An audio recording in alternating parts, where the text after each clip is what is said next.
Assalamualaikum warahmatullahi wabarakatuh. Waalaikumsalam warahmatullahi wabarakatuh. Alhamdulillah pagi hari ini kita akan mendapat pencerahan tentang salah satu barangkali bagian dari penyakit dalam ya, khususnya infeksi dan penyakit tropis yang nanti akan disampaikan oleh Dr. Harun Hudari, SPPD, KPTI, Finasim. Apa nih panjang gelarnya, barangkali nanti Dr. Harun bisa jelaskan secara singkat ya, karena tidak semua kita paham itu ya. Jadi Dr. Harun ini adalah dokter di Rumah Sakit Muhammad Husin di Palembang di bagian penyakit dalam. Nah, mudah-mudahan kita semua dapat mendengarkan dan dapat pencerahan tentang wabah ya. Barangkali banyak istilah-istilah yang dipakai untuk wabah ini. Barangkali ada KLB, kejadian luar biasa, ada outbreak, ya. Ada epidemi, ada pandemi ya, gitu ya. Baiklah, silakan Dr. Harun untuk menyampaikan materinya.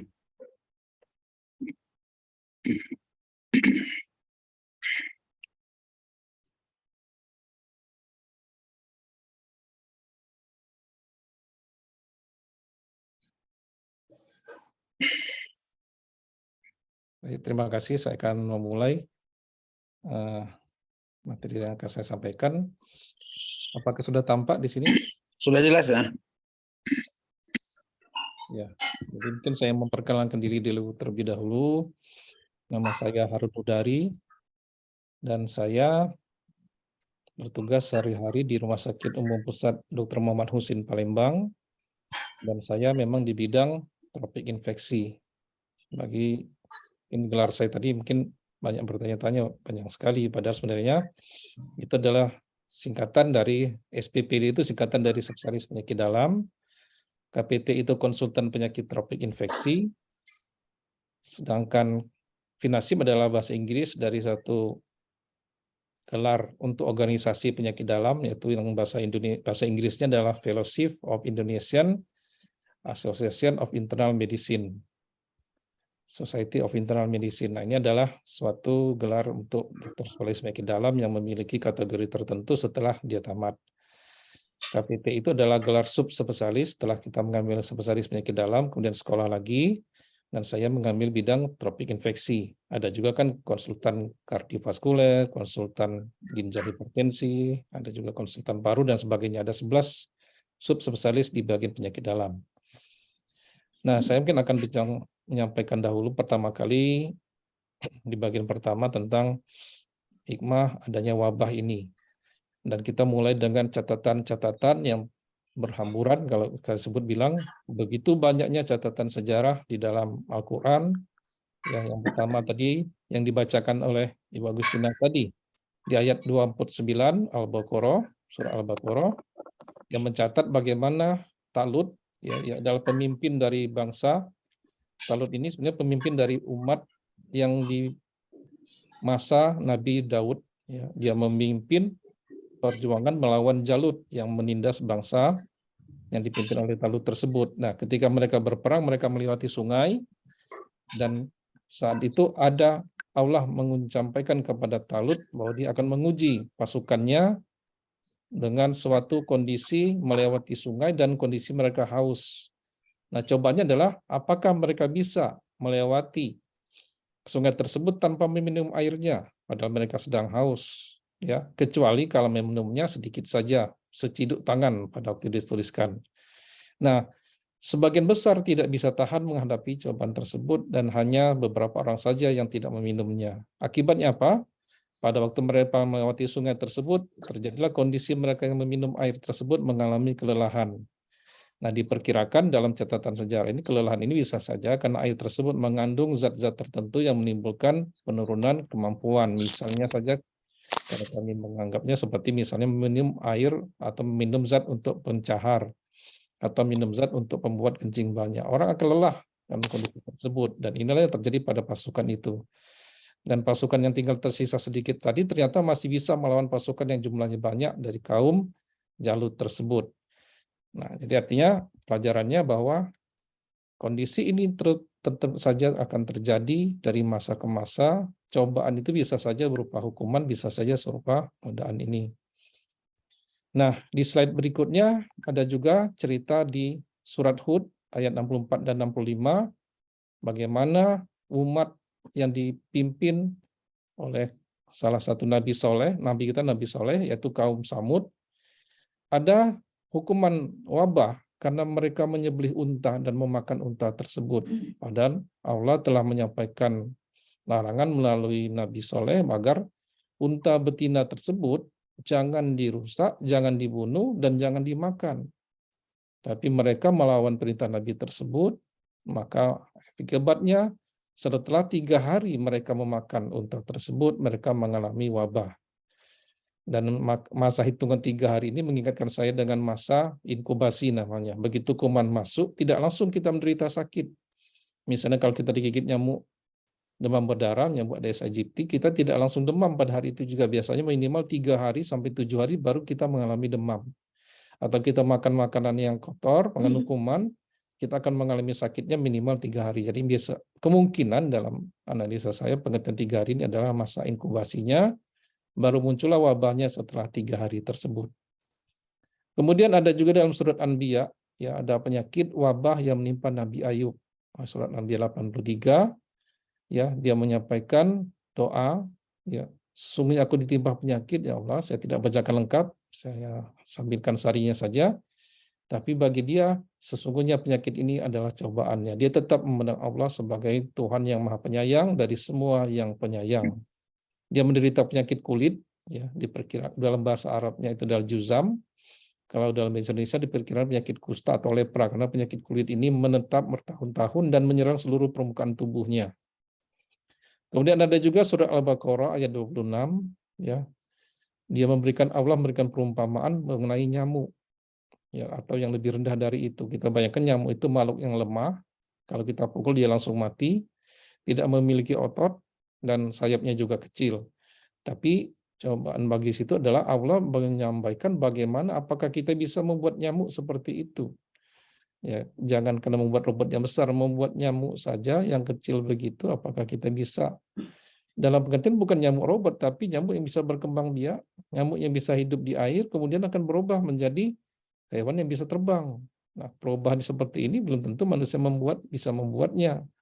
Kalau kita membuat robot, biasanya benda yang bisa terbang langsung, bukan dari air, kemudian mengalami perubahan menjadi benda yang bisa terbang atau hewan yang bisa terbang. Nah, di slide berikutnya juga nanti kita bisa lihat di ayat At-Taghabun, ya. On slide show, Dr. Heron. Iya, Prof. Slide show kecil ya. Iya, kalau saya selesaikan dia agak bergerak, Prof. Kayaknya. Oh begitu ya. Iya, Ya. nanti saya balikan ke dalam ini saja dulu nanti. Nah, Iya, kalau boleh. saya bikin kan dia muncul lagi bergerak. Ya. Tidak apa-apa, mungkin masih bisa terbaca kan, Prof. Saya mungkin akan besarkan saja ukurannya. Nah, kemudian di dalam surat At-Taghabun ayat 11 bahwa sebenarnya semua musibah itu adalah atas izin Allah. Termasuk juga musibah pandemi COVID yang sampai hari ini masih melanda selama 3 tahun dan belum juga mengalami masa selesainya. Kadang-kadang diperkirakan dulu hanya setahun, kemudian memanjang sampai 2 tahun. Dan akhirnya sampai tahun ketiga pun di hari ini, di bulan Desember 2022, sejak kasus ini pertama kali ditemukan di kota Wuhan di negara Cina, ternyata belum selesai juga. Bahkan di Indonesia, di Palembang tempat kami bertugas, di Rumah Sakit Umum Pusat Muhammad Husin, masih ada saja pasien-pasien COVID-19. Kami harus menyediakan ruangan khusus sebagai ruangan isolasi untuk penyakit tersebut. Ya, datangnya pasien ini bisa dari luar, rujukan dari rumah sakit lain, atau pasien-pasien yang kadang-kadang tidak bergejala, tapi dia memerlukan suatu tindakan seperti mau operasi, kemoterapi, ya, cuci darah. Ternyata dia waktu diperiksa screening namanya dengan swab hidung dan mulutnya masih ada virus COVID-19 di dalam hidung dan mulutnya tersebut.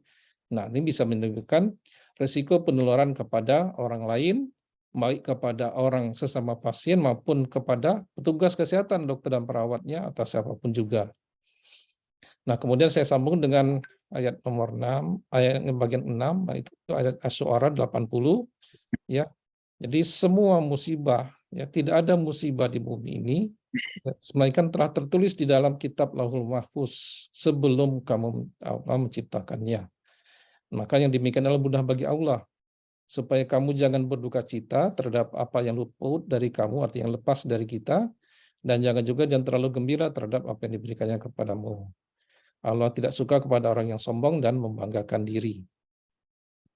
Nah, jadi ini banyak sekali ya cerita-cerita hikmah dari kejadian-kejadian besar dalam umat manusia yang terekam di dalam Al-Quran, dan ini menjadi hikmah bagi kita.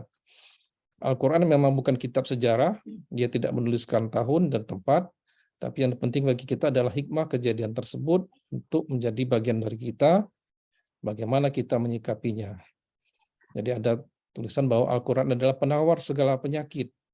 Ya, maksudnya adalah bisa saja penyakit hati, penyakit jiwa, penyakit rohani maupun penyakit fisik. Pemahamannya bisa saja di sana ada yang bisa kita dapatkan untuk pengobatan juga. Nah, kemudian kita ke hadis Rasulullah ya, terutama di hadis-hadis yang sahih, di hadis riwayat Muslim ya, bahwa Allah telah bersabda bahwa tiadalah menimpa seorang mukmin yang sakit yang terus-menerus, kepayahan, ya, kesedihan bahkan kesusahan, melainkan akan dihapuskan dengan untuknya dosa-dosanya itu. Kemudian juga bahwa dalam hadis Muslim juga bahwa semua urusan merupakan kebaikan dan dia akan mendapatkan kegembiraan bagi yang bersyukur. Dia terhadap kesusahan maka dia akan bersabar, dan itu juga mendapatkan kebaikan baginya. Jadi baik dalam keadaan susah maupun senang sebenarnya terdapat kebaikan bagi umat Islam. Kemudian juga dalam riwayat Bukhari, ya, Rasulullah bersabda bahwa Allah tidak akan menurunkan penyakit, melainkan menurunkan obatnya juga. Kemudian dalam hadis riwayat Ahmad, Allah menyatakan bahwa penyakit taun, ya, penyakit taun ini adalah penyakit wabah, ya, ditimpakan kepada kaum sebelum kalian. Apabila penyakit taun ini terjadi pada kalian, kalau kalian berada di dalamnya, maka janganlah keluar dari tempat itu untuk melarikan diri darinya. Atau kalau bila kalian mendengar kejadian tersebut di suatu tempat, janganlah kalian masuki tempat tersebut. Kalau kita lihat bahwa ini adalah prinsip dari penanganan wabah. Agar wabah tersebut tidak menular, maka orang yang berada sudah di dalam daerah wabah tersebut jangan keluar supaya tidak menjadi sumber penularan. Dan kalau dia berada di luar daerah wabah tersebut, jangan masuk ke daerah tersebut agar jangan menjadi korban wabah tersebut. Nah, ini adalah prinsip isolasi sebenarnya. Dan ini sudah tercatat ribuan tahun yang lalu. Rasulullah menyampaikan kepada umatnya, Rasulullah bukan dokter, dia juga bukan perawat, apalagi seorang yang paham tentang penyakit sebenarnya, tapi ini adalah hikmah yang disampaikan oleh Rasul, bahwa Rasul adalah penyampai dari Allah SWT, dan semua yang diucapkannya, semua tindakannya bisa menjadi teladan bagi kita. Jadi ini adalah prinsip isolasi yang disampaikan oleh Rasul bertahun-tahun yang lalu. Kita masih ingat bahwa di seluruh dunia pada waktu itu menerapkan isolasi terhadap COVID-19, termasuk di Indonesia, walaupun bentuknya lebih ringan namanya PPKM, tapi kalau di daerah lain sudah namanya daerah-daerah isolasi. Tidak boleh ada orang masuk ke daerah tersebut dan orang di luar tidak boleh masuk. Nah, ini adalah bahwa hadis lega bahwa orang apabila terjadi wabah, dia harap berada di rumahnya dan bersabar serta berharap pahala di sisi Allah. Dan dia yakin bahwa tidak akan menimpa apapun yang kecuali ditetapkan olehnya. Dan kalaupun dia meninggal karena wabah tersebut, dia mendapatkan pahala seperti pahala syahid. Kita tahu bahwa syahid itu adalah salah satu pahala terbesar, bahkan dia sebenarnya tidak lagi dihisab nanti karena dia langsung mendapatkan surga sebagai balasan orang yang syahid. Nah, seperti itulah orang yang meninggal karena wabah ini. Jadi kalau kita lihat banyak sekali hikmah di dalamnya, ya, bagi umat kita, umat Islam terhadap wabah ini, termasuk juga hari ini kita dapat cobaan yang namanya wabah pandemi COVID-19. Ini jadi pelajaran bagi kita, bagi hubungan kita terhadap Allah, hubungan terhadap umat manusia, hubungan terhadap sesama Muslim, bahwa semua yang ada di bumi ini ada hikmahnya, dan ini kita membuat kita tetap percaya adanya qada dan qadar, adanya qadar maksud saya adanya hikmah tersebut dalam pandangan kita sebagai umat-umat yang beriman. Jadi Allah menciptakan manusia dengan sebaik-baiknya, ya, dan kita umat Islam wajib berpikir dan mengambil hikmah dari segala hal tersebut, ya, baik yang tampak maupun yang tersembunyi. Inilah contohnya hikmah yang besar COVID-19 ini telah menimbulkan kematian sebanyak 6 juta orang di seluruh dunia. Dan Indonesia sudah ribuan orang meninggal karena COVID-19 ini. Maka sangat rugi kalau kita tidak mendapatkan hikmah dari kejadian ini, ya, bahwa virus yang tampaknya kecil saja tidak bisa dilihat dengan mata, tidak bisa dilihat dengan mikroskop biasa, hanya bisa dilihat dengan mikroskop elektron yang harganya mahal, ya, miliaran harganya dan jarang di dunia ini, maka dia bisa menimbulkan kematian seluruh dunia. Ya, tidak ada satupun negara yang tidak mengalami musibah pandemi COVID di seluruh dunia sampai hari ini, semua negara. Dan menjadikan sadar bahwa kita tidak menjadi sombong dan bahwa kita masih terbatas pada waktu menghadapi pandemi COVID ini. Dan semua adalah kekuasaan dari Allah mengenai kematian tersebut.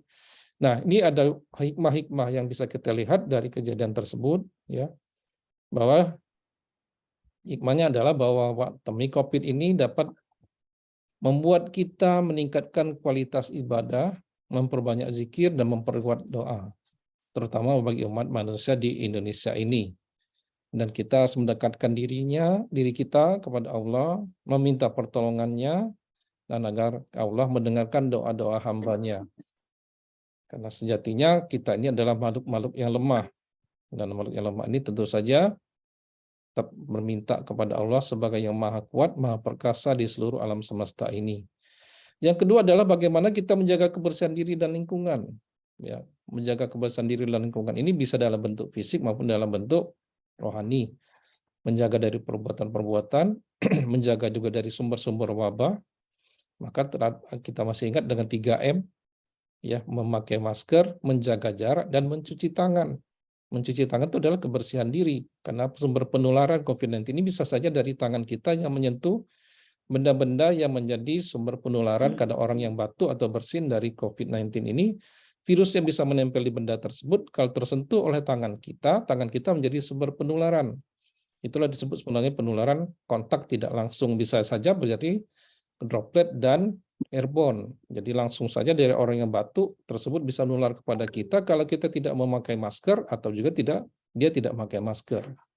Jadi mencuci tangan itu adalah salah satu hikmah dari Allah, bahwa kita 5 kali sehari berwudu itu mencuci tangan dengan air bersih, dan biasanya kita menggunakan air mengalir juga. Nah, cuci tangan ini sebenarnya sudah menjadi hikmah besar bagi umat Islam sebagai salah satu bagian dari 3M, ya, memakai masker, menjaga jarak. Itu juga menjaga jarak adalah bagian dari isolasi sebenarnya. Dan sudah disampaikan oleh Nabi Muhammad ribuan tahun yang lalu, 14 abad yang lalu. Dan ini adalah hikmah kita cuci tangan pada waktu berwudu, ya, baik untuk sholat sunat maupun sholat wajib. Dan hikmah yang ketiga adalah membuat kesadaran kita untuk terus menuntut ilmu. Karena ternyata di masa pandemi COVID ini, manusia yang tadinya mengaku memiliki ilmu yang tinggi, ternyata kita kewalahan menghadapi penyakit pandemi ini.